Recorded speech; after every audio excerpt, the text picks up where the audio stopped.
Hi there, I'm Michelle the Painter from Berkshire Paint and Sip, and this is Paint and Sip at Home.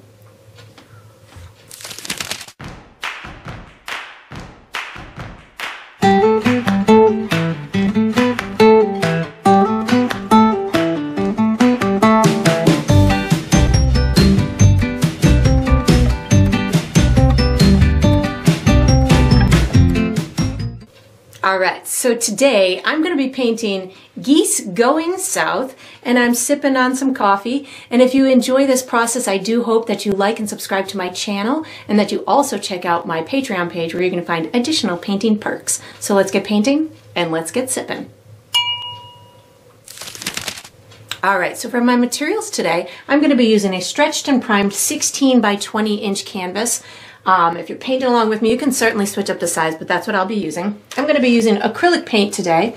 My colors are titanium white, cobalt blue, fluorescent orange, Mars black, burnt umber, which I will call brown, fire red, green oxide, and deep yellow. And of course, you can switch up those colors as well if you'd like to, but that's what I'll be using. For my tools today, I have a standard number 2 pencil. And I have 2 brushes. I have a 1/2 inch wide flat bristle brush, and I have a number 1 round synthetic brush. And I will refer to these as small and large as we go through the painting process. And of course, you can switch those up as well if you'd like to. If you're painting along with me, you'll probably want to have a cup of water for washing your brushes, as well as a paper towel for drying your brushes. And down below this video, I will be providing you with a couple of additional resources that can help you throughout your painting process. One of them is a link where you can purchase the same exact paint kit that I'm using, from the large canvas to the same kind of paints, and I'll even throw in the pencil for you. So that's down there. There's also a link where you can download a free image of the final painting. So you can print that and use it as visual reference as you go through the painting process. And there's also written step-by-step instructions down there for you as well. And that's all we're going to need today.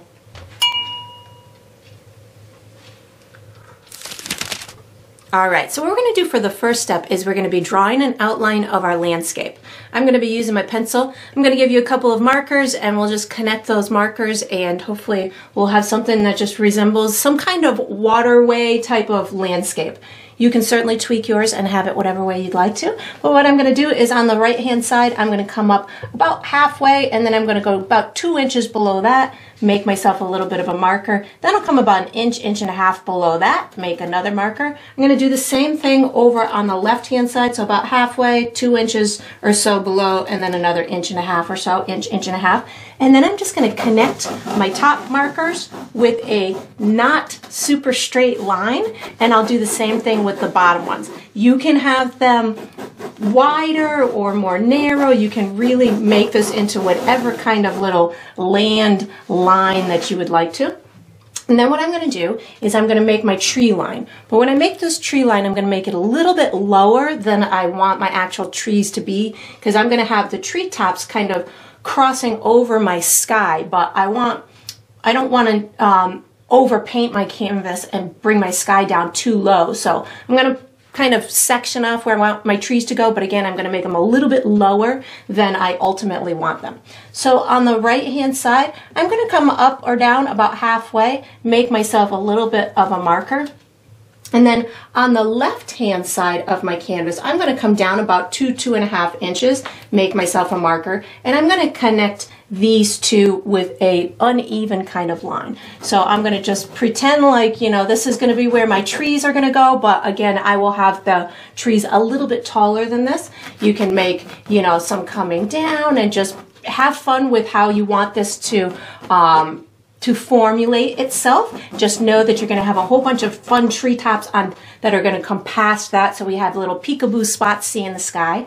And then in the water, this is going to be your waterway. I kind of want to do the same thing, but we don't have as much area to go here, so I'm going to just bring this down below my line in through here, and I'm going to just watch this up here and kind of give myself the same type of line, only upside down.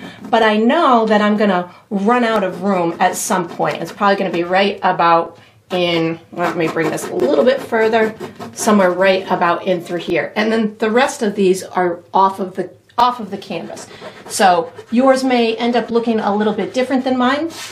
However it looks, it doesn't have to be exactly a mirror image from up top. And then you can put your pencil away. We'll be using our large brush for the next step, so you can just get ready. All right, so what we're going to do for the next step is we're going to be painting the sky and its little bit of reflection down in the water. So I'm going to be using my large bristle brush, and I'm going to be using blue and white. I'm going to have my sky darker at the top and lighter as it gets down towards the bottom, and then it'll be reverse in the water. So I'm going to start with mostly blue and just a little bit of white on my brush. I'm going to be using a left to right kind of crisscross type of brush stroke. You could use circles, you could use just a long continuous line, whatever works really for you. I'm just going for a beautiful, crisp, autumn kind of sky that is going to be nice and vibrant and provide a great backdrop for my beautiful fall trees and my awesome Canadian geese that are flying through the sky. If you want to, you can even give the impression of clouds by just leaving yourself a couple of light areas, and then without washing or reloading your brush with blue, just pick up some white paint and you can get these other areas to be a little bit lighter throughout the sky. I am going right up to my pencil mark, and I am going right into my pencil mark or crossing over it a little bit, just so we make sure that we bring that sky all the way to those treetops. Again, the treetops are going to overlap the sky a little bit, but I do want to ensure that I get a good coverage on that sky. I'm just picking up white at this point to get my sky to go lighter and lighter as it gets down towards those treetops. You do not need it to go all the way white, because we are going to have a lot of other information within the canvas that will utilize some brightness to it. So if you don't bring this all the way white, that's totally fine. And then I'm going to come right down to my reflection of the water. I know that I still have a little bit of blue left on my brush, so I'm going to start at the top of this little area, and I am going to again overlap it into what's going to be the reflection of the treetops. And this reflection is, only a little space of what you see up top, but if you can get it to go a little bit darker as it goes down towards the bottom of your canvas, that will look nice. And the color in the reflection does not have to be exactly the same as the color up top. So you might find in the water that it might be a little bit darker than you see it up top. So that's just one of those things that when we get into the water, depending on what's underneath it, it might change the look of it and all that good stuff. So I'm going to be utilizing this same brush for the next step, but you're going to want to wash it and dry it, so just get ready. All right, so what we're going to do for the next step is we're doing the first layer of our land. So this is going to be right in through here. I'm going to be using my large bristle brush. The colors I'm using are green, brown, yellow, and white. And this is really just the base coat, so it doesn't have to be beautiful or perfect at this point. So what I'm going to do is I'm going to put all four colors on my brush at the same time. So just a touch of brown, a touch of green, a touch of yellow, and a touch of white. So I have a little dot of all four colors on my brush at the same time. I'm going to be using a left to right kind of messy brush stroke to just get a layer on here. You can certainly make it lighter or darker in areas. I just picked up some yellow and brown, just trying to give myself a variety of warm, natural kind of tones that are going to give us a great base to put our bright grass and any other kind of little details on top of it. So you can build this as wide as you want. What I'm trying not to do is overblend. So I'm really just kind of putting the colors on here. You can alternate the colors like I'm doing at this point, and the green, brown, yellow, and white. And I'm just going right to my pencil marks. If it's not perfect coverage, no worries. And then we're going to be utilizing this same brush for the next step. So once you've got this done, you can wash and dry your large brush and get ready for the next step. All right, so what we're going to do for the next step is we're doing the first layer of our trees and the reflection. So we could call it the forest or whatever you'd like to, but I'm going to generically refer to it as the trees. I'm going to be using my large bristle brush. I'm going to be using a ton of colors. This is going to be the base of all of these trees. So I'm going to be using kind of like a dark base, or darker than I want the actual leaves to be. I'm going to be using black and brown down at the bottom, so it really shows the depth of the forest. And then as I get up into the trees, I'll be doing some real dark areas, and then we'll work our way to the more vibrant leaves. But all the while, I'm thinking this is my first layer, and in my first layer, I usually go for a deeper tone, so that way we can have the depth within the tree branches and leaves and stuff too. So I'm going to start with a little bit of black and a little bit of brown on my brush at the same time. This is going to be the darkest area at the bottom, and whatever I do up top, I'm going to emulate down in the bottom as well. So I'm just going to be starting off with a left to right brush stroke. I'm bringing it all the way to my grass, and then I don't necessarily want a firm line, like a straight line going into my forest, or into the trees. So I'm just going to kind of rub it out so I have a soft edge to it. I'm just reloading my brush, and I'm going to go ahead and I'm going to go all the way across. It's excellent if you touch this grassy land area with this color that we're doing, so that way they in essence kind of look like they're just merging into one another, and maybe some of those forest trees are casting a little bit of a shadow on the grassy area that we'll be putting later. And then of course I just kind of rub this up a little bit so I have a softer kind of area to it. While I have this dark color on my brush, I'm going to add just these little kind of pockets of darkness throughout my whole areas of my tree, of where the tree tops are going to go. This way, when I go to put those tree tops on in a little while, I will have those really nice dark kind of areas to put between the trees and things of that nature. So now that I've got that in there, I'm going to go ahead and do the same thing down in the reflection down below. So black and brown is on my brush, and I'm going left to right, making it meet the water's or the land's edge in through here. I'm going to rub it out so I have that soft edge to it, and I'm watching my top area to try and emulate what I did up there. You don't want to, if this area only goes to here, you don't want a big huge dark area to go all the way down to the bottom. So I'm just kind of emulating what I see above, bringing this in through here. I've got a little spot in through here, so just kind of doing, you know, something representational of what's up top. I just keep reloading my brush with brown and black, so I may end up with some areas that are a little darker or browner or blacker one area to the next. So if that happens, that's great. I'm just kind of, again, watching what happened up top. I don't need it to be exactly the same, but if I can emulate something that is similar in nature, that's going to make my reflection more believable. So again, I'm just kind of bringing this down, whatever I see up top. This one goes all the way to my pencil mark, so I just bring this one all the way to my pencil mark.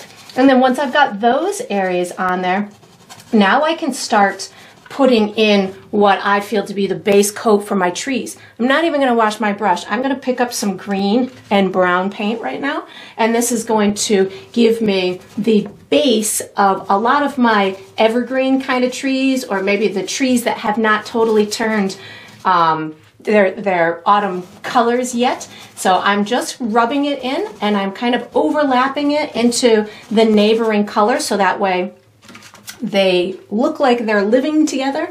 I think I'm going to bring this all the way to the edge, and then I'll do the same thing. Whatever I do up top, I go ahead and do down below.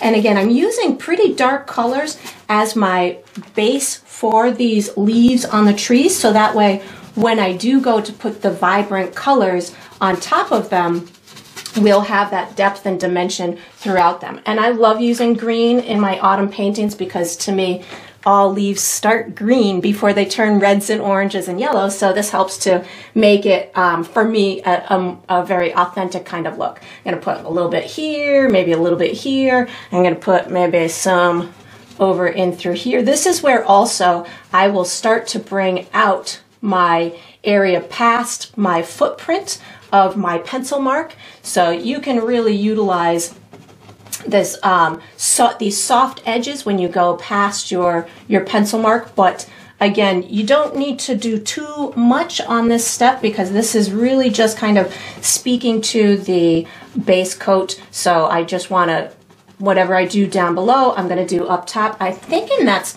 a good amount of green kind of represented for now. I might add a little bit more in a little while, but what I'm going to do now, I'm not going to wash my brush. I'm going to pick up red and brown. So this is going to be for my representation where I want my red trees. So again, I'm going to have a big huge one up in through here. Maybe I'll have a little bit of one coming down in through here, and you can overlap. Like I want some of this to, you know, cross over my green area. I want it to go out into my sky a little bit. So you don't necessarily, when it comes to where you reach the sky, you don't have to do like a ton of dotted detail or anything of that nature. If you're just kind of lightly rubbing the edge of your brush onto it or into some areas of that sky, that will provide you the base that you need when you go to do those little detailed ones later. I'm going to bring, I don't really have much of this area up here to represent down in the bottom, maybe just a teeny tiny bit at the bottom of my canvas, but that reflection has disappeared off of the edge of the canvas. I'm, again, just reloading my brush with red and brown. I think I'm going to have a big area in through here of the darkness. You can even pull some in down below into the darker area if you want to, but just make sure that you repeat that down below. Maybe I'll have some in through here, and again, you overlap it into those neighboring areas. That's going to make it look nice and natural. Maybe this goes a little bit higher up and through there. Maybe I'll have a whole bunch of these darker trees over here, and you don't have to think, oh, I'm doing red, so these are going to all be the same tone of red by the time it's done. I've got many fun highlighted colors that will change these into different shades of red. So don't feel like just because we're doing kind of a uniform type of look on this red or on the green that it will remain that uniform type of look by the time we're done, because we've got, when we go to do the vibrant kind of leaves on top of it, we'll be able to change a lot of tones and have them look in a lot of different ways. So just kind of capturing this over here. So the next color I think I'm going to go into, let me just make sure that I brought this high enough in through here. Next color I'm going to go into is my orange. So I'm going to, without washing my brush, I have a dirty red and brown on my brush right now. I just picked up a little bit of orange. I'm going to have a big orange kind of tree up in through here. Maybe bring this out just a little bit further in through here. And if you feel like it might not be the color that you were going for, it's okay, because we'll be adding a whole bunch of, again, we can change it when we go to do the other layers on top of it. I think I'm gonna go just orange now. I just picked up more of my orange. I'm going to have another one maybe sitting in through here a bit, and you might find that you don't want to do the same exact kind of color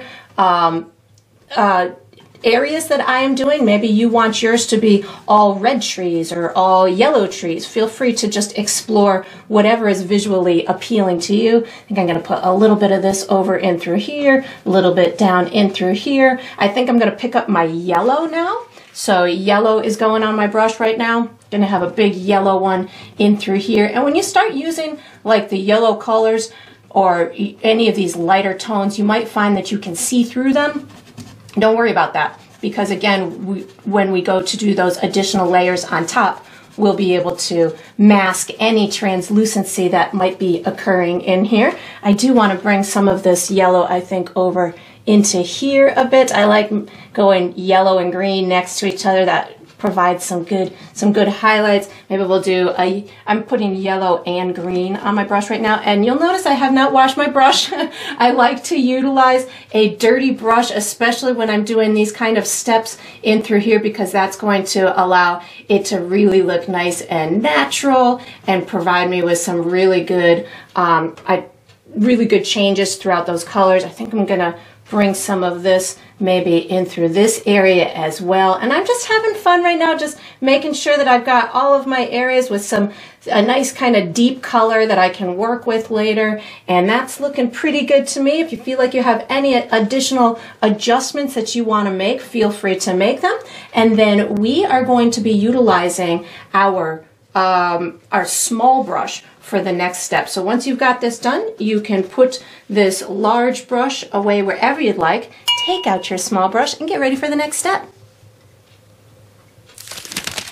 All right, so what we're going to do for the next step is we are painting our tree trunks, branches, and their reflections. So I'm going to use my small brush.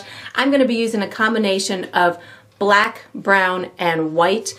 And I'm really going to be very carefree when I do this. I'm going to be doing just a lot of vertical kind of lines. Maybe some of them are tipped over a little bit to look like they're leaning, or they're, you know, broken, or things of that nature. I'll put a couple up in my tree top so it looks like maybe we can see some little peekaboo branches, and then I'll be doing a loose representational reflection of them. So I'm going to be alternating my colors, but I usually like to just kind of start with all the colors on my brush at the same time. So I've got brown, black, and white all on my brush at the same time.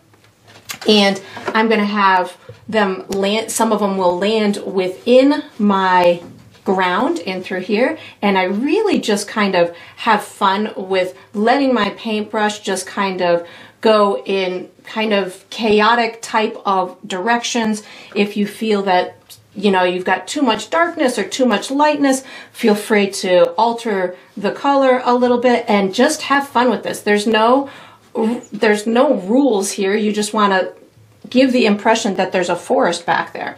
When I go up top into my tree trunk or my tree branches, just a little bit of paint giving these the illusion of some branches up in my trees. And don't worry if you accidentally made one and you're like, oh my god, that's huge. Like, I don't want to see that. You'll be able to hide it with your leaves later. So it will inevitably happen where you're like, oh my god, I just made this humongous branch and, or, you know, treetop or trunk or something like that, and it's totally okay. You'll be able to disguise it later. And then I'm just going to travel right across. It would make sense because to me this land over here is a little bit farther away from this, so it would make sense if you wanted to make them a little bit smaller as you go over into this right side, but that's going to be a judgment call on your part. And again, I am bringing some right into the land area. You can certainly do some wider ones. Maybe, you know, you have a couple of big old birch trees and they're really light. You can really just have fun with whatever kind of happens. I try not to think too hard when I'm doing a step like this. That way I just kind of let my brush do whatever, my brush and my hand kind of do whatever they want to do, and then I just kind of sit back and see if once whatever happens, if there's any more that I want to do to it, and if so, you just can kind of come back into little areas. And then I'm going to loosely just try and emulate this down below. So again, black, brown, and white, and in my reflection, I don't really need to do anything that is a mirror representation, but if you see one like this that is pretty dominant, then maybe that's the one that you definitely kind of make a reflection of, or if there's one next to it, you know, something that looks to be, oh, well, there's a light one there, so let me try and emulate that down in my reflection. But again, the reflection is going to have much more information in it as well. We're going to have water that's going to be a shiny coat of water. We're going to have a bird flying up on top of the water. So if your reflections aren't perfect, no worries. Just kind of have fun with it. If you can grasp a little tiny one that you can see up top that makes sense, excellent. If not, no big deal. So I'm kind of looking for my lighter ones right now, because I know that those would definitely help me sell the story of a reflection. So that's kind of what I'm looking for right now to get my reflection going. And once you feel like you've got enough that will sell the story of the reflection, we are going to be utilizing our large brush for the next step. And if you want a bigger one, like I just wanted one to be a little bit more evident, so I made it brighter. That again, you can totally have fun with this. If you have some branches that you felt would be, you know, actually you wouldn't be able to see that one, would be beneficial, then go right ahead and kind of emulate those. And then we will be switching to our large brush for the next step. So you can just put this brush away, take out your large brush, and get ready for the next step. All right, so what we're gonna do for the next step is we're finishing the leaves on our trees and their reflections. So I'm gonna use my large bristle brush, and the colors that I'm gonna be using are red, orange, yellow, white, green. That might be it. So how I'm gonna approach this is I'm in essence going to put my highlighted leaves on, which will be a brighter version of whatever my base coat was. So if I'm working in my red trees, my brighter, lighter version would be maybe just red, or maybe red and orange. You can certainly have multiple colors in one tree, so like my green trees could certainly have green and yellow in them as well. But when I approach the brighter highlighted aspect of it, my brain immediately goes to, I just want a lighter version of whatever I did for the base coat. So I'm going to start, we'll start with maybe my red trees because they seem to be what I was describing the most. So I'm going to put just red paint on my brush. I know that I had red and brown to start, so my red would be a lighter version of that.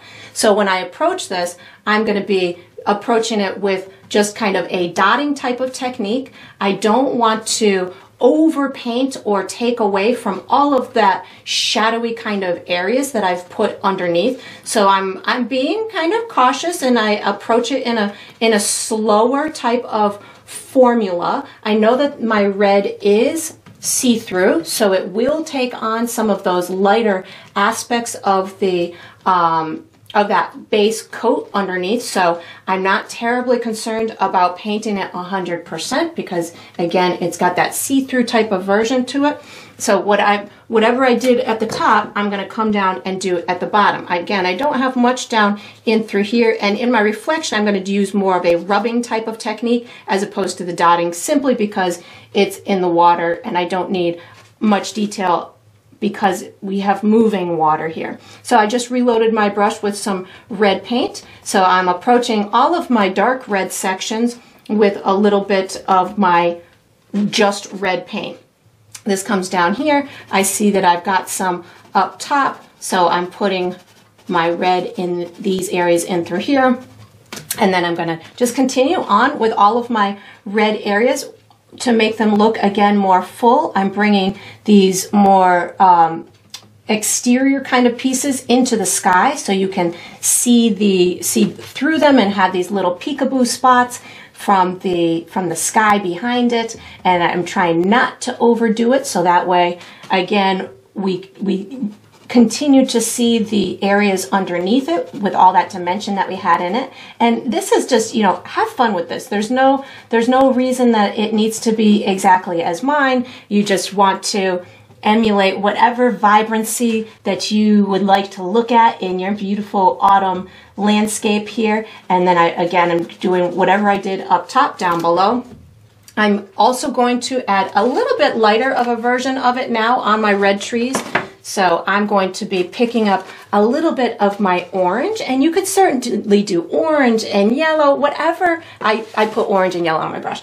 Whatever you want for an additional lighter layer to have on those trees. And I'm not going to do the whole thing, maybe just a little bit here and there. And again, that's going to be something that whatever vibrancy you want to bring them into is going to be a visual preference on your part. So I'm going yellow and orange is going to be my super vibrant part. You could even add a tiny touch of white to it. I'll do that now so you can kind of, so I have orange, yellow, and white on my brush. If I wanted there to be an even lighter area throughout this red tree, I could certainly bring in a touch more. But again, you can see I'm not overdoing it. I really just want to add some bits of highlights here and there. And I'm going pretty slow on these ones because I know pretty soon my brush is going to take over and I'm going to go wild and crazy. But I want to kind of give you the thought process before my brush starts to take over and goes wild, and I just keep picking up different colors here and there. So again, my thought process is I just gradually go lighter and lighter towards the edges or the outside bits of that particular tree. And I'm mindful that I want to keep, you know, one tree in front of the next, or, you know, one tree behind another tree. So again, I try not to overdo it. I put some yellow and orange on this one, so I can't forget to come down below and put some yellow and orange as the little highlights in through here. And if you feel, you know, there might come a point where you're like, oh, that you have too much paint on your brush because you just keep adding these colors on top of colors. So if that happens to you, don't hesitate to wash and dry your brush. You don't have to muscle through just continuing to add paint on your brush as I do. You can certainly wash and dry your brush whenever it is needed. And I'm just at this point using the little corner of my brush to get those added extra tips on the edge of that one, and then of course just bringing that same color down into my reflection. So that's how you're going to sell the story of the reflection, is to carry those colors from up top down into its reflection, so it looks, you know, like it's telling that story. And then maybe a little bit on here, maybe a little bit on here, just kind of tackling my red ones first. And then I think I'm going to go in for my green ones now. So I'm going to wash and dry my brush. And for my green, my light color green could be a version of green and white, or green, yellow, and white, or you can even use yellow and white, or, you know, again, whatever color speaks most to you. So I think I'm going to put a little bit of green and yellow, and that's where I'm going to start, with just green and yellow on my brush at the same time. You could pre-mix it or just kind of utilize it on your tree as you go. And then I'm just going to kind of sprinkle in or dot in some areas that I feel are going to be my lighter areas on these green trees. And again, you could certainly come and bring back some of the original green. If you didn't feel like you had enough coverage, you could certainly bring back anything that you need to, be it the dark green or brown or whatever the case may be. So just green and yellow is where I'm starting with these ones. Gonna kind of dot this in through here, and of course overlap it into the neighboring sections if you feel the need to. I'm digging this green and yellow right now. Sometimes when you're doing stuff, it's like, oh, I really like that color, and you just kind of keep rolling with it. So we might have a lot of green and yellow in my landscape, because it's tickling my fancy right now. So I'm just adding that in through here, and again, trying not to overdo it. Right now, I think I'm going to go green, yellow with a tiny bit of white paint. I think I want to add some little bits of extra highlights on this tree in through here, and then of course do the same thing down in the bottom below. And again, this is one of those things, I'm just going to kind of start popping from one tree to the next, seeing where I want these extra bits of highlights, and putting that second more vibrant layer of leaves on it, and bringing these leaves out past my footprint of that original outline, so that way it shows that we have those edges to the trees. I am going to not wash my brush, just wipe it on my paper towel. I'm going to pick up some yellow, and I think I'm going to go yellow and orange to add some highlights to these some of these other trees in through here. So I just picked up yellow and orange, and I'm gonna, this lighter tree that we had in through here on my dirty brush. So you're gonna see a lot of different tones in through here. So there was a little bit of white on my brush, but primarily yellow and orange. Maybe stick a little bit of that in through here and a little bit in through here. And this is where my brush is gonna go crazy, because all I wanna do at this point is just kind of add these beautiful autumn tones in through here. I don't really need it to be anything perfect. I got my major ones that I kind of wanted, and I'll add these extra flecks of, I'm going yellow and white right now. Totally want to have some brightness in through this tree, right in through here. Wherever you want to see some extra bits of brightness, yellow and white will really help dictate that. But again, don't forget about your area below, your reflection. So yellow and white went here. I put this here, but I don't really have much of an area in through here, maybe a teeny tiny bit like that. And now I'm just going to kind of look around and see if there's anything more that I want. I definitely feel like I want to have some in through here. I'm washing and drying my brush right now because I feel it's a little overloaded, and when I get to these edges, I really want those to be nice and vibrant and not overworked or have too much different colors on them. So I washed and dried my brush. I'm going in for these tips over here. I'm going to go a little orange, yellow, and white, and I'm going to bring some of these out in through here. And again, I'm really just having fun with bringing these extra bits out past my footprint that tells the story of them just being full of life and have lots of, you know, movement and size to them. I have yellow and white on my brush right now, and you could always, again, introduce more colors if you wanted to. If you wanted more branches, you could add more branches. It's going to be a visual preference on your part. I feel like this tree in through here needs a little bit more, so adding some more green with these lighter colors, so maybe I can make this one pop out a little bit more. Maybe this one needs a little bit more too.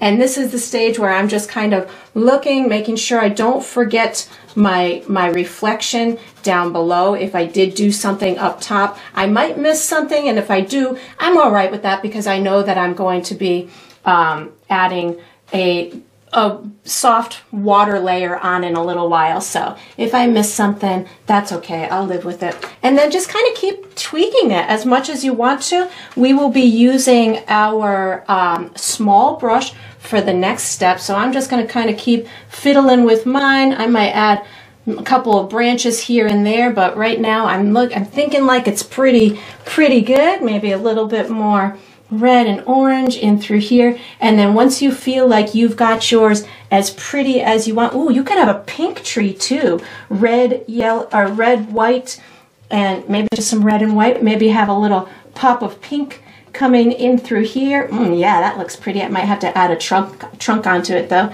And, you know, of course, just add a little bit of that color down in the reflection. And then once you feel like you're all done, you can put this large brush away. Take out your small brush. This needs to come above here. Take out your small brush and get ready for the next step. All right, so for this step, I know that I said that I was going to be using my small brush, but I've changed my mind. I would like to use my large brush. So if you can just take out your large brush for this step, that'd be great. And what I'm going to be doing is I'm going to be painting or finishing my land and my water. So what this is going to be is we'll put little grassy pieces and texture throughout our land, and then we're going to put a little reflection of the land in the water, and we're going to put a kind of a shimmery layer on top of the water.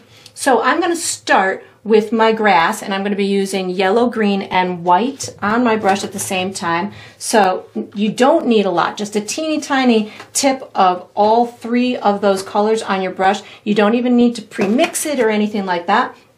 And then what I'm going to do is I'm going to be kind of pulling it up and giving myself these little kind of pieces of grass throughout my land area. So you can, less is more. You don't need a lot of paint on your brush. I'm really just kind of looking to maybe disguise some of the bottoms of my trees if they were too kind of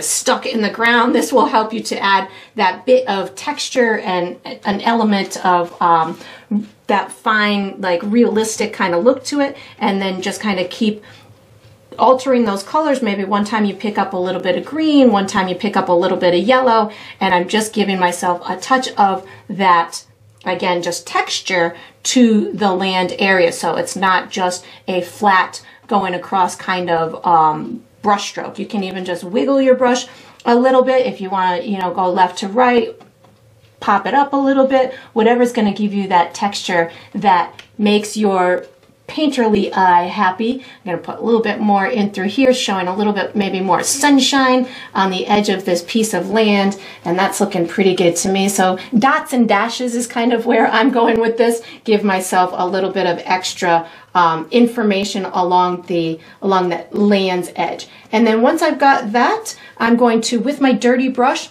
I'm going to come just away from this black line where the land meets the water, and I'm going to skirt my brush back and forth, left to right. This is going to give me a gentle reflection of that land that sits right above it. And if you run out of paint, just pick up a teeny tiny bit more. You don't need a lot. If it's not translating as the same color, then maybe you add a tiny bit more yellow, or just kind of adjust that whatever's on your brush to give you the illusion that it is reflecting what it's seeing above. So, you know, maybe it's a little bit more yellow or a little bit more green or whatever works for you.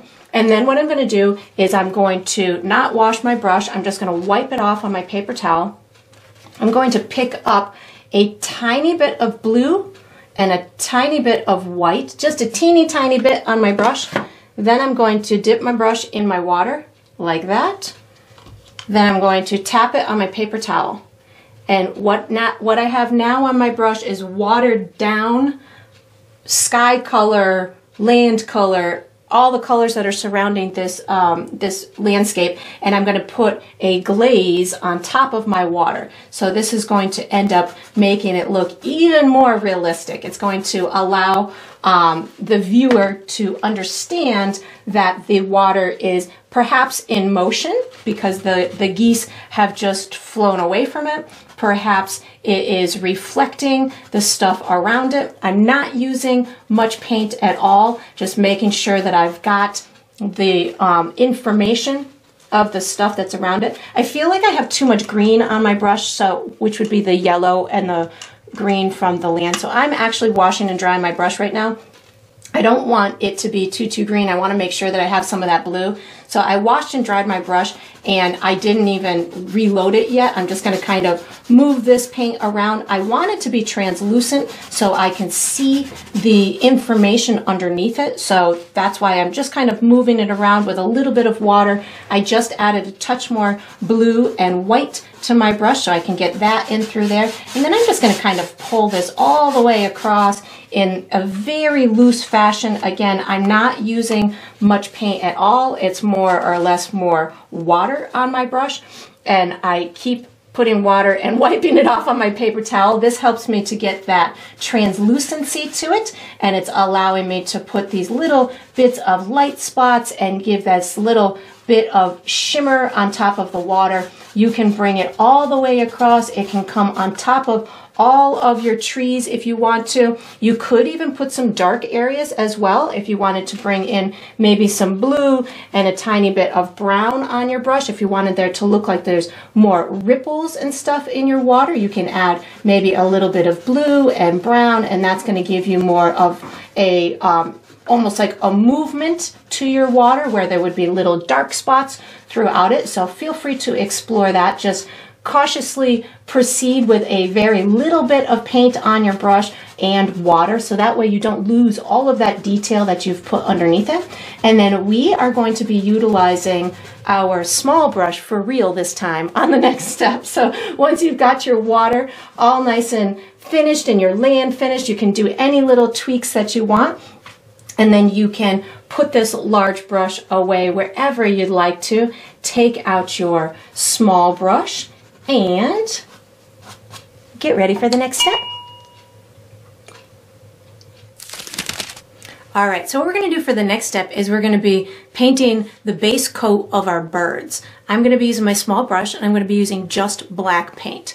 If you are hesitant about just using black paint to get these on here, you can certainly start with just your pencil to get them on there and then just paint it with black. But I'm going for it. So I'm using my small brush. I'm going to be using black paint, and I am going to water it down just a little bit so I have more of like an ink consistency. So I am just adding drops of water to a little bit of my black so it's nice and kind of thin, and I can control the tip of my brush in an orderly fashion. What I do is I spin it on the side of my palette so it becomes nice and pointy. So whenever I need my brush to be pointy, that's what I do. So I'm going to be creating 3 diagonal lines.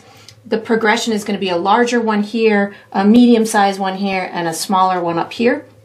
They're going to have a little bit of a curve to them to make up for the form of the body, but I'm going to give you some markers and tell you about where mine are going to be. I'm going to have my first one is going to be the biggest one in through here. So I am just a little bit below my line where my grass meets my forest.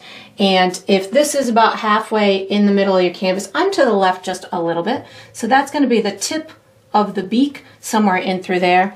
And then the tail part is going to be down in through here. So this is maybe about 3 inches to the left and just a little bit below my water line. And then I'm going to connect these two markers with a slightly arcing type of line, something like this. I'm going to go do that for the other two just so we have an order to our steps. So the next one is going to be right in through here. My beak is right about here. So this is about a third of the way over my canvas. And if this is about the halfway point, I'm about 2 inches above that. So yours might not land exactly, I have a little bristle that's gonna, there we go. Yours might not land exactly where mine are, but that's okay. You can have yours, you know, in a different height in the horizon. They don't have to be exactly where mine are. I'm going to go about 2 inches to the left and down maybe about 1.5 inches to 2 inches. So that's the beak. This is the tail. I'm going to give it a slightly arcing line, something like this. And I'm not pressing hard, so I don't have a wide line to work with. And then I'm going to do my one up here. This one's going to be a really tiny one. So I'm about maybe 1.5 inches away from the edge of my canvas, and I'm maybe about 4 inches from the top. That's where the teeny tiny beak is going. So a little tiny dot in through there. And then the tail, if you go about 2 inches to the left and drop it about 1 inch, that's going to give you the end of it like that. And then I'm going to repoint my brush because I'm like, oh my God, my line's going to be huge in a second here if I don't fix my brush. So I'm just gonna hardly touch my canvas, giving myself a little bit of an arcing line. You can see I'm not arcing it much, just a teeny tiny bit. Now I'm gonna go back to my beginning and we're gonna start to build this bird. So I'm going to come back from my beak, maybe about I would say about a third of the way down the line, and I'm gonna give myself a oval type of shape in through here. And this is going to be pretty similar on all of the birds. So I've got it something like this, kind of like an almond type of a shape in through here. And then for this one I've got, and they're all going to be in little slightly different positions. So I'm going to pull where I got that tail, I'm going to pull that down just a little bit more so we see a little bit more of that tail. I'm going to create my neck and my beak. So my neck, my head is going, so I'm going to do my head and my neck. My head is going to be just bumped up a little bit in through there. These birds have these long necks, and when they're in flight and moving, they can be kind of like in a little snaky type of wiggle type of shape. I'm going to put this one, I think I'm going to put the mouth or the neck part somewhere in through there, and this is looking pretty good in through there. And then I'm going to go ahead and I'm putting a leg and a foot on this one. So I'm going to come up from in front of the tail just a little bit, give myself a teeny tiny leg here, and then his little webbed foot is going to come down in that direction. And again, if you do something and you're like, oh my God, that was too much, or, you know, not enough, you can always make corrections. That's, you know, that's a beautiful part about acrylic paint. We can make corrections.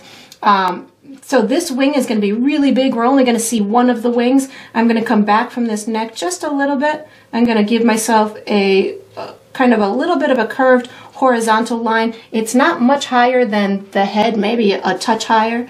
And then I'm going to come up in this direction. This is going to be a big splay of the edge of the wing in through here. My wing is going to come down this left-hand side like this. I'm just giving these little wispy edges to the feathers in through here. And then it kind of narrows a little bit in through here. And then I'm going to come and meet the back about, I would say, I'm going to come right about down in through here. So you can certainly, you know, once you've got this on here, you can certainly manipulate the edges of the feathers all you want, but you want to kind of, if you can, leave those edges so they're not a firm line. If you can get them to have a little bit of wisp to them, that's awesome. And then we'll just move on from there. Just give this a nice solid coat in through here. And if you have any little adjustments, feel free to make them, but we can also make adjustments when we go to paint in the bird as well. So I'm going to move on to my next one in through here, just reloading my brush. I'm going to do the same thing where I have all this center kind of oblong type of oval shape.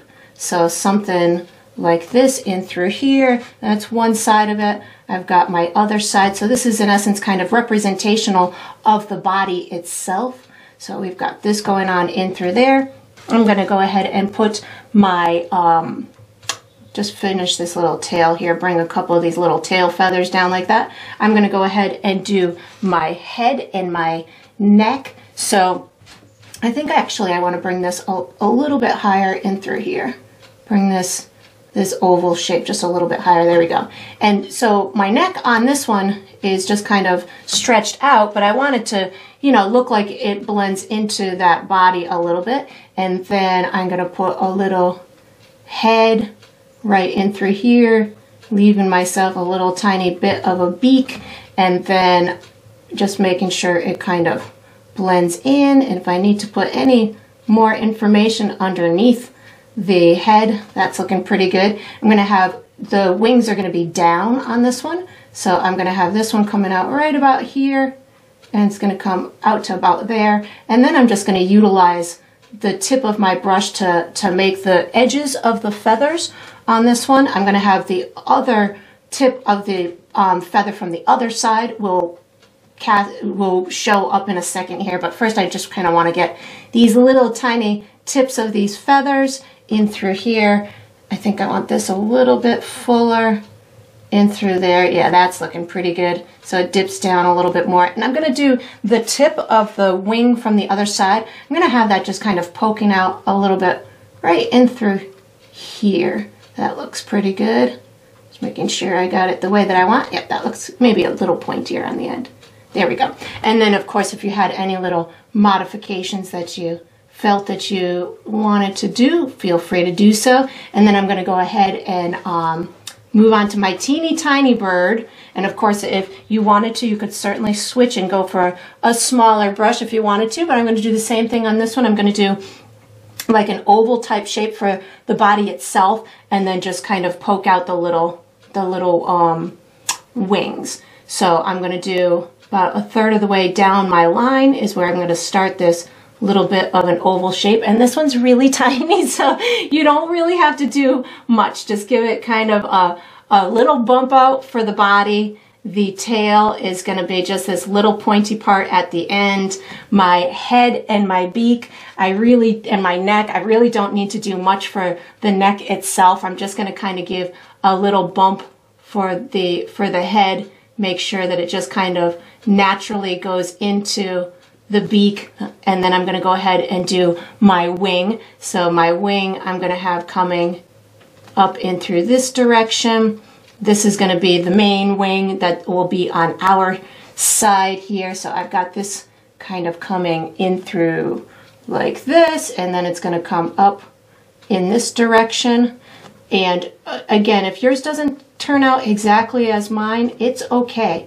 We're just going for a representation of these beautiful, these are huge geese. So these are Canadian geese, and I live in the northeast of the United States, and they are indigenous to our area as well. And oh my God, they're huge. They're like these big goose swan type of birds, and they're beautiful too. They make a lot of noise. They make like this big huge honking noise, which is so fun. You can hear them from miles away, and they often travel in their flocks, and they really are gorgeous to see in person. So That's my Canadian goose story. But they're very cool. So you can just enjoy this process, and we are going to be utilizing this same brush for the next step. So once you've got them all in place, you can wash and dry this small brush and get ready for the next step.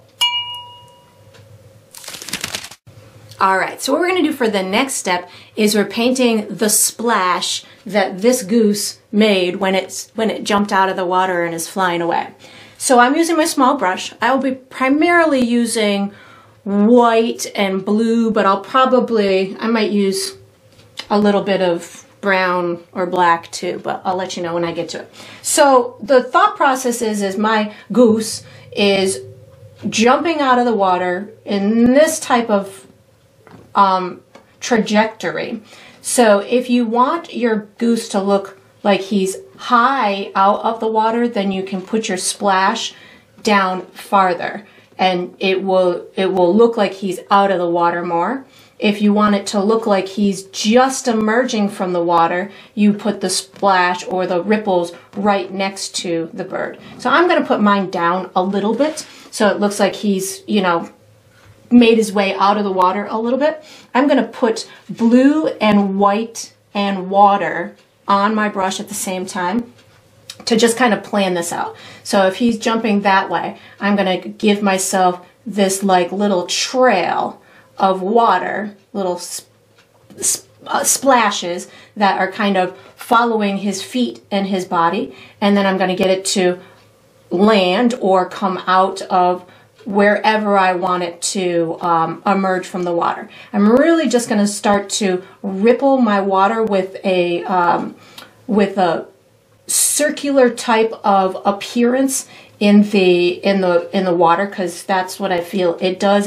As that motion kind of dissipates, it turns almost like into a circular type of appearance. So I just loaded my brush with a little bit more water and white, and I'm going to really kind of just get this look to happen. And once I've got what I believe to be a good enough ripple from him jumping out of the water, then I can start to add little details to it. Maybe I've got more splashes coming up and stuff, but really just kind of planning it out, making sure that I've got it in the direction or in the area that I want it to. So this is looking pretty good to me. And now that I've got that on there, I think I'm going to pick up a little bit of brown and white to start. I want a little bit of a splashy kind of area coming up, like maybe his wings flittered a little bit and gave it this extra bit of splash coming up. Maybe a touch of blue too,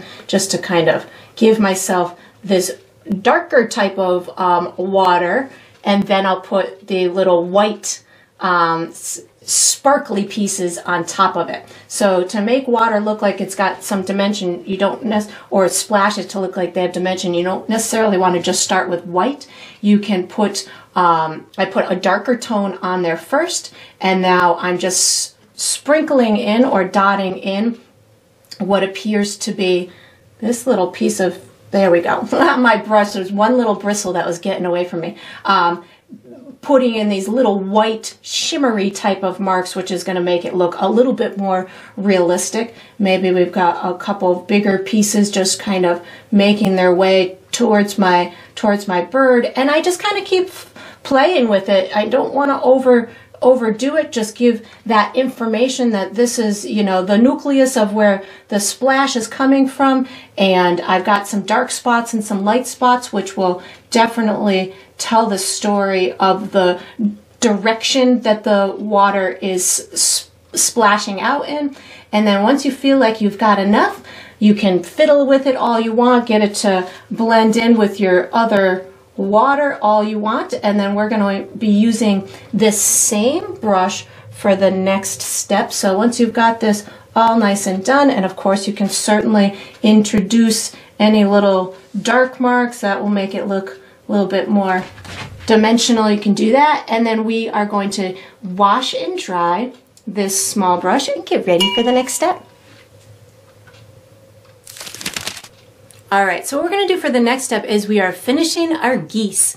I'm going to be using my small brush. The colors that I'm using are black, white, brown, yellow, and orange. And how I'm going to do this is I'm going to put their traditional identifiable white markings on them. They have like this cool white spot underneath their necks and like underneath their belly a little bit, like their back tail. And then they have like tan bodies, and then they have these beautiful multicolored blackish, brownish, orangey kind of wings. So we're just going to take it in steps, and we'll have them colored before you know it. So what I'm going to do is I'm going to start with a little bit of white paint on my brush. I don't need much, just a teeny tiny bit of white paint, and I'm going to put the markings on, so the white areas. So for me, I recognize that they have a white area on the side of their face, and it kind of goes up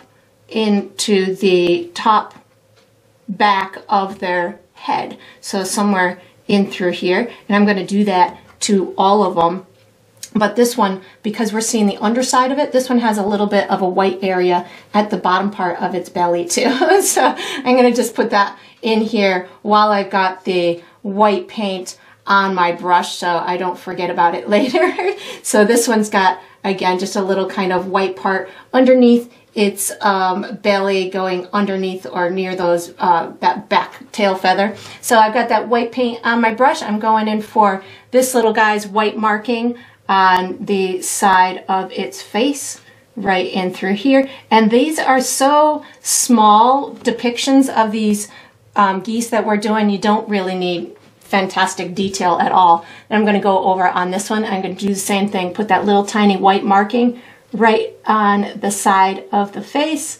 Not much at all, just a teeny tiny bit. So I've got my white markings on there. And I suppose if you were really ambitious and wanted to add a whole bunch of detail, you can put itty bitty tiny, I don't even like that on mine, I'm going to get rid of it. The little tiny eye was kind of where I was going with that, but I'm like, I don't even like mine on mine. But if you wanted to put a tiny eye, you could certainly do that. But anyways, so I'm going to make myself a tan color now. This is going to be for the bodies.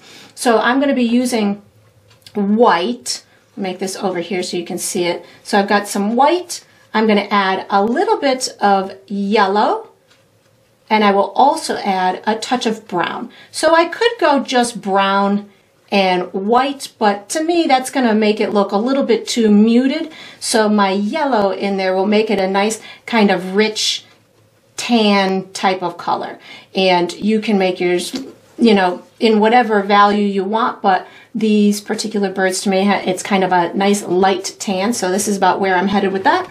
I'm going to be doing their bodies, and part of, well, if we see the inside or the underside of a wing, I'll do part of that too. So I have the tan on my brush right now, and I'm not going to use a lot. I kind of want it to blend in with some of the black as well. The tan color comes up just right where that body kind of meets the neck. So you don't need to pull it all the way up. I'm going to color in this body, and if you can see some of the black underneath, that's awesome. That's going to allow it to look a little bit more natural and like it's got a little bit of form to it. I'm going to blend this into this area, the white area. I think I'm going to put a little bit more brown on my brush just so I can get the tan to blend into the black area. So I just picked up a little bit of brown to help me do that. And if you need this to blend in a little bit more, feel free to pick that back up. And I'm just going to kind of keep working this until I feel like I've got it in the way that I want with a little bit of dimension on it. You can get that paint to be a little bit brighter in through this neck area or the front part of it. That'll make it look a little bit, oops, I just had blue on my brush, didn't mean to do that. Put a little bit of white in that front area if you want that, the front of the body to look a little bit more like it's got form. I'm going to bring a little bit of this tan color up into the underside of this wing. So just a little bit on your brush. I can put it on here, and you could even put a little bit of water on your brush and get this to work its way into this wing a little bit. And I am going to put brown on my brush to get it to blend in just a little bit more. Just picked up a little bit of brown as well, similar to what I did on the underside of the belly. And again, you don't need it to go full on yet. We're going to put some more color in this wing in a minute, but this will just get you started. I'm also going to use that tan on the front part of this leg. So I'm just putting a little bit of a highlight on the front part of this leg. I don't need to do much. This is just giving you the information that it's got a little bit of a highlight on it. I think I'm going to put a little bit of white back on my brush to brighten up this white part of this area. Just want to make sure I got it as bright as I wanted it to. And then I'm going to put that tan back on my brush, and I'm going to put the little tiny tan part of this body. So this again is going to be just this little neck area. And for I have my big wing, and the wings are dark, so I don't, this is just a little sliver here. I don't need a lot of that wing to have this tan on it. The wing is going to be a darker color. So I just brought this tan right up in this neck area and just pulled it down that back just a little bit. I'm also going to put some of this tan on what's the tail feather. So that's going to be this little area that's sticking out in through here. And again, if you wanted to, you could certainly pick up a touch of white to get the edge of that area to be a little bit brighter. And then I'm going to do the same thing over here. So I'm picking up my tan, and I'm going to do my body. So this is my body underneath here. I bring it up to where that neck area is. So right in through here is where that tan color kind of stops. I'm just going to rub it in, so this is kind of a natural type of look to it. Put a little bit on the top side of that tail, picking up a tiny bit of white just to get the top side of that tail to be a little bit brighter in through there. And if you needed to, you could certainly do the same thing on that neck, a little bit of white paint to get it to be a touch brighter. And this is the underside of this wing here. So just similar to this other one, I'm going to pick up a little bit of that brown or the tan, plus I think I'm going to put a little bit of brown. So tan plus brown, and this is going to get that underside of this feather to, or this wing, to show up like the other one that we did. And then I'm going to add the colored part to the wings themselves. So I'm going to wash and dry my brush, and I'm picking up brown and orange on my brush. So this is going to add these beautiful, almost like a rusty amber kind of color to these wings. And you don't need to do much. And if you feel like you've done too much, just bring back some brown and black, and that will help you to get that color to just blend in and look nice and natural. On this particular wing, I think I'm going to add some brightness to these tips right up here. So I'm going to, with my dirty brush, I'm picking up a little bit more of that tan color, just so I can have, I want you to be able to see these tips in front of this dark background. So that will help me to accomplish that. And again, if you do something and you're like, that was just too much, you can just bring back some of that other color, the black and the darker colors if you wanted to. And once you've got this one, then I'm just going to move on to this one. So again, it's going to be rust and brown is where I'm going to start with the colored part of the wing. So really, I'm just working on that black area and just adding a bit of this beautiful burnt kind of color to these feathers. They are kind of black in nature, but adding these values and these shimmery tones to them gives them that realistic look. So I just have a little area up in this little guy here. So rust or orange and brown, and I'm going to put this on the tips of these feathers in through here. I might lighten up the feather that's on the far side so it almost looks like it's catching a bit of sunshine, and so we can see the difference between this one and that one. So I'm going to put a tiny bit of that tan color on my brush just to get the top part of this wing over here to emerge so we can see it on the other side of that one. And then you can do any little tweaks that you want. Oh, we got one last thing. Sorry, before you put your brush away, we need to do a reflection of this guy down here. So I'm just going to pick up a little bit of that tan color. This is going to be a really loose reflection down in the water. So I'm going to just kind of take that tan color and bring it in a diagonal kind of swishy way, just so we can represent that color down in the water. And now I'm picking up a tiny bit of black paint, and I'm going to give the little tiny reflection of maybe the foot and the top wing. I'm going to put a touch of water on my brush as well, so I can have some nice fluidity in through here. I've got the beak that's going to be, or the head that's somewhere in the mix of here, and then of course I have a huge feather that would be represented somewhere in this reflection. So just a little bit of sprinkling those colors down below in that water, again, just is going to add to the authenticity of this and provide you with those elements of realism that don't need much to happen, but you know, if you can just, you know, see and execute these little bits and pieces, it makes your painting look a lot more real. And then that, well, I think that we have one tiny little step left to go, so you can sit and fiddle with all these little details on these beautiful birds, and when you feel like you've got it, you can wash and dry your small brush and get ready for the next step. All right, so we are on to the final step. This is the final step of every painting, which is to sign it. So I usually sign mine in bottom left, bottom right. I'm using my small brush. I'm going to be signing with black paint. I'm going bottom left on this one. I sign mine with my initials, but you could certainly sign yours with your first name or with the date or whatever kind of symbol you would like to be your identifying mark is totally fine. And that is going to conclude this painting. I hope you enjoyed the process. I hope you painted yourself a beautiful autumn image, and I look forward to painting and sipping with you again sometime.